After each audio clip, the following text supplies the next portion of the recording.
Fala, meus queridos, tudo bem? Professor Francisco Ataíde aqui para mais um vídeo. No caso desse vídeo, um vídeo extra, né? Aproveitando aí esse momento áureo da cultura pop com a série Dark, uma das séries mais aclamadas no mundo hoje, talvez ganhe aí o título da melhor série original que a Netflix já produziu.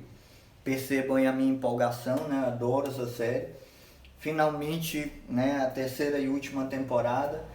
Mas assim, esse vídeo não é um vídeo de análise da série Dark, tá? Não é isso. Nosso curso Repertório Único é um curso voltado para a redação. Assistindo a série Dark é inevitável, né, o contato com a filosofia. Você tem muito pensamento filosófico, né, uma filosofia racionalista. Você tem contato, ó, veja só, o racionalismo com o idealismo, com o existencialismo, com a filosofia de Albert Einstein, né? A filosofia física de Albert Einstein, a teoria da relatividade, a quântica. Você tem contato com a filosofia de Arthur Schopenhauer, você tem contato com a filosofia de Friedrich Nietzsche, assim, de uma maneira muito direta, né? Citado, inclusive. Alguns episódios abrem com frases de Einstein, de Nietzsche, de Schopenhauer. Pois bem, então assim, dessa inevitabilidade da conexão entre a série Dark e a filosofia, é que surgiu em mim o interesse, né, de gravar esse vídeo para vocês. Mas, como eu disse, não é uma análise filosófica da série, não é essa a ideia. A ideia é, o que eu posso, analisando filosoficamente a série, o que eu conseguiria abstrair, por exemplo, para um tema de redação? Porque assim, como repertório, a série em si, ela pode ser citada em alguns temas, né? Como, por exemplo, tema ambiental. Um dos aspectos aí centrais da série tem a ver com energia atômica, né? O uso, ou no caso, o mau uso da energia atômica, energia nuclear, né? Usina nuclear, degradação ambiental provocada por um acidente nuclear. Chernobyl é muito citado, né, o acidente de Chernobyl. Inclusive o ano base central em toda a série é o ano de 1986, que é o ano em que aconteceu lá na Ucrânia o acidente de Chernobyl. Então assim, para tratar de questão ambiental você poderia utilizar. Uma outra coisa, o desaparecimento de crianças é outro tema, porque o tempo inteiro, né, se trabalha com isso. Crianças desaparecem, na verdade são sequestradas, para que façam parte de um experimento, né, de viagem no tempo e tal. Então daria para usar a série Dark como repertório, a série em si como repertório, para questões ambientais, para esse tema de desaparecimento de crianças, como eu acabei de falar.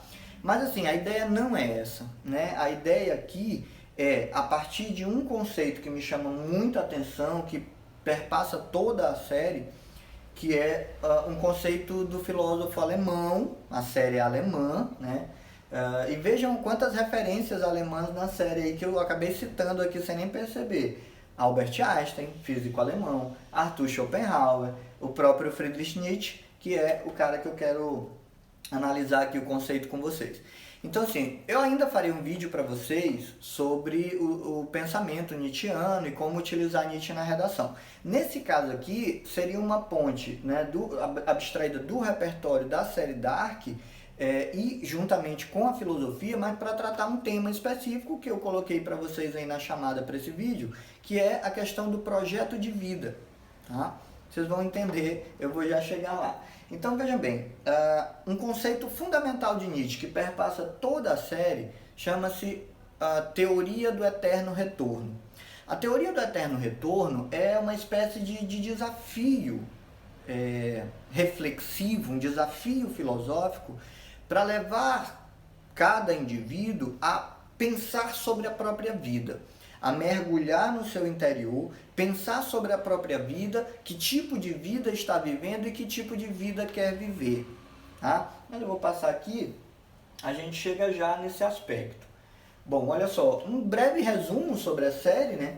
Só para a gente não ficar aí, para quem não assistiu, porque a minha ideia é, mesmo quem não tenha assistido a série ou não tem interesse em assistir, entenda o conceito nietzschiano de eterno retorno e veja como isso se aplicaria ao tema do projeto de vida, que esse é o ponto central. Mas só para contextualizar, Dark é essencialmente uma série sobre viagem no tempo. A trama se passa numa cidade minúscula e fictícia, tá? Essa cidade não existe, de Winden, na Alemanha, e acontece de forma não linear. Sabe aquela percepção histórica de uma história linear, mesmo de viagem no tempo que nós tivemos, por exemplo, acho que a principal referência da cultura pop que nós temos sobre viagem no tempo é De Volta para o Futuro. E aí você tem aquela ideia que se eu puder voltar ao passado, eu consigo alterar o futuro. Aqui é um pouco mais complexo e rompe um pouco com essa ideia. Mas bem, vejam, acontece de forma não linear, alternando um vai e volta entre 1953, 1986 e 2019. Pelo menos no início. Não vou dar spoiler, mas depois isso se altera também. Esses 3 anos especificamente representam 2 ciclos de 33 anos. Esse ciclo de 33 anos é uma teoria que existe, a teoria do ciclo lunar solar, que diz que a cada 33 anos, Lua, Sol e Terra estão alinhados.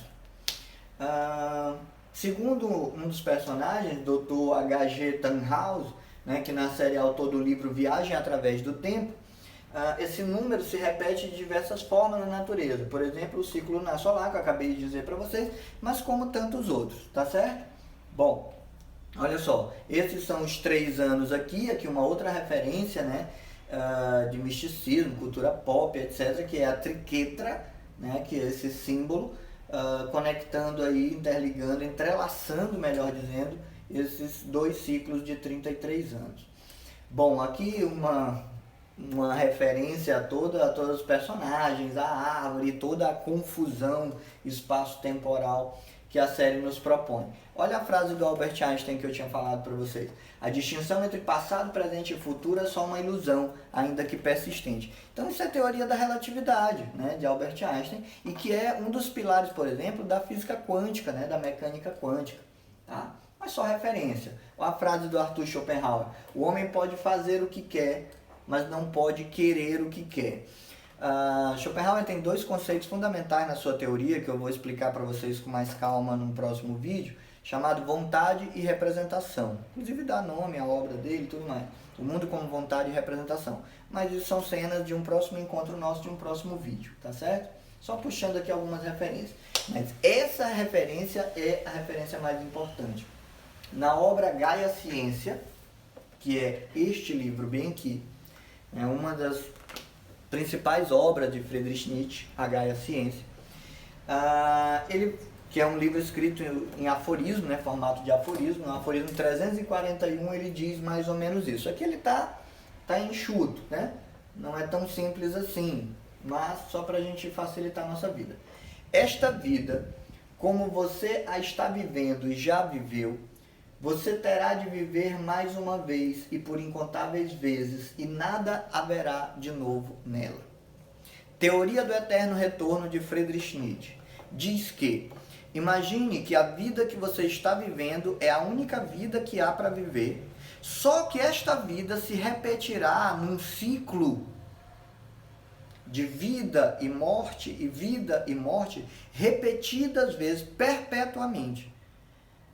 Imagine que a vida que você vive e que viverá até a sua morte seja a única vida para ser vivida. E ela será vivida incansavelmente por toda a eternidade. Esse pensamento nos leva a uma reflexão profunda de que tipo de vida eu estou vivendo e o que eu quero para a minha vida. E olha a conexão aí com o nosso tema, a ideia do projeto de vida. Chego já lá, tá certo? Então, essa é a essência da teoria do eterno retorno. Vou colocar alguns questionamentos aqui para nos ajudarem a pensar sobre isso. Aqui é só uma relação entre, né, a filosofia de Nietzsche e a série, reflexões acerca do tempo, o tempo, a noção de tempo eternamente cíclica, o conceito de amor fati, que é um outro conceito nietzschiano que se conecta aqui, mas que eu explicarei para vocês com profundidade num outro vídeo, no vídeo sobre a filosofia nietzschiana, e também o existencialismo, né? Nietzsche é um dos precursores da filosofia existencialista, junto com Kierkegaard. É porque quando a gente pensa em existencialismo, a gente só lembra de Jean-Paul Sartre, mas Søren Kierkegaard é um dos precursores, Friedrich Nietzsche é outro, tá? Mas olha só, vamos aqui. Sobre a teoria do eterno retorno. Se liga nesses questionamentos aqui, veja só. E se não houver um pós-vida? E se a vida fosse repetir para sempre? E se após morrer sua vida recomeçasse e da mesma forma? E se a sua existência fosse um perpétuo recomeço da mesma vida? Veja, sem explicações, mas só a partir de questionamento, Nietzsche nos leva à compreensão da teoria do eterno retorno. Se você fosse viver a mesma vida que você viveu até hoje, ou que você viverá até o fim da vida, você gostaria que fosse esta vida que você está vivendo? Será que não seria mais interessante você ter um projeto de vida, um projeto de felicidade que envolva um projeto pessoal, familiar, um projeto profissional? Será que se eu soubesse que eu teria que viver a mesma vida para sempre, será que eu deixaria essa vida nas mãos do acaso? Ou seria mais interessante tomar as rédeas dessa vida, da minha vida, e planejar? Né? Mesmo sabendo que a gente não é capaz de planejar absolutamente tudo, mesmo sabendo que há elementos que escapam ao nosso controle, né? Obviamente, mas será que não seria melhor ter um projeto? Tá certo? Então, essa tese nos remete a uma reflexão sobre a própria existência, sobre liberdade e sobre a responsabilidade de viver. Tá? Então, se você tiver, por exemplo, aí, eventualmente uma redação que te exija refletir sobre liberdade, a teoria do eterno retorno pode te dar uma chave aí bem interessante, tá certo? Bom, e aí só uma provocação para a gente finalizar e começar a falar de projeto de vida. Você vive hoje uma vida que gostaria de vivê-la por toda a eternidade? Bom, obviamente Nietzsche, então, com essa frase, ele é um precursor do existencialismo. Essa imagem, a imagem da ampulheta, o Nietzsche cita a figura da ampulheta naquela passagem da Gaia Ciência que eu falei para vocês. Ele diz, e se a ampulheta da vida fosse virada constantemente? Ou seja, você estaria num ciclo temporal fechado, tendo que repeti-lo incansáveis vezes. Bom, a ideia, a minha proposta aqui, né, desse vídeo extra e diferentão aí, é que você tanto pode usar o Dark, né, a série Dark, como o repertório propriamente dito para aqueles temas que eu citei para vocês no início do vídeo, né, questão ambiental, sequestro, desaparecimento de crianças, bem como nós podemos abstrair daí um pensamento filosófico que poderia servir de base. E aí eu pensei, bom, mas em que tema isso encaixaria? Ora, sabe essa coisa desses vestibulares que sempre querem inovar na proposta de redação? Pois bem, veja bem, a educação brasileira, ela preconiza já há algum tempo uma proposta de se trabalhar, né, não só o cognitivo, mas também o socioemocional. Então existe hoje, né, dentro das diretrizes curriculares nacionais, né, para a educação básica e também para a educação superior, uma fundamentação teórica, uma base legal que defende a importância de uma educação socioemocional. E uma educação socioemocional integrada, né, integral, ela passa necessariamente pelas escolhas que nós fazemos, né? Então a ideia é tentar mostrar que não é só uma vida feliz, não tem só a ver com estudar, adquirir conhecimento, ter um emprego, né? A maioria das pessoas, segundo pesquisa, a maioria dos profissionais que estão no mercado de trabalho há mais de 5, 10 anos, uma pequena parcela desses profissionais se diz, né, realizado profissionalmente, se diz feliz. A maioria das pessoas perto do período da aposentadoria são pessoas que dizem que se pudessem voltar no tempo, fariam tudo diferente. Pois bem, o que Nietzsche joga aqui na nossa cara é que a partir da teoria do eterno retorno, você tem que pensar o seguinte, e se não houver um recomeço diferente? E se houver um recomeço, mas você, né, estando preso nesse loop, tiver que viver a mesma vida que você viveu? Ou seja, se você viveu uma vida de arrependimentos, né, e não teve coragem de mudar, você viverá isso por toda a eternidade. Então veja que sofrimento isso seria. Então, sabendo disso o mais cedo possível, assim que eu tomo consciência dessa perspectiva, eu posso então, como Nietzsche sugere, tomar o controle da minha vida e ter um projeto de vida.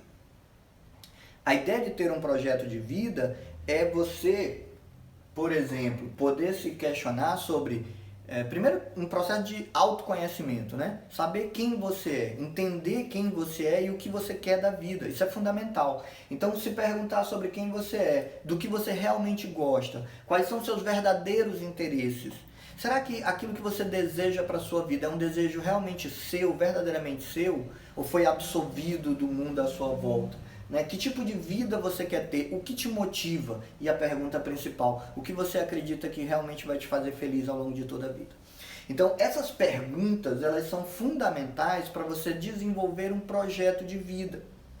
Vejam, a minha ideia sobre uma eventual proposta de redação acerca de projeto de vida é porque hoje isso é um componente da estrutura curricular, né? Do currículo nacional, que infelizmente nas escolas públicas ainda vai levar algum tempo até isso começar a engatinhar.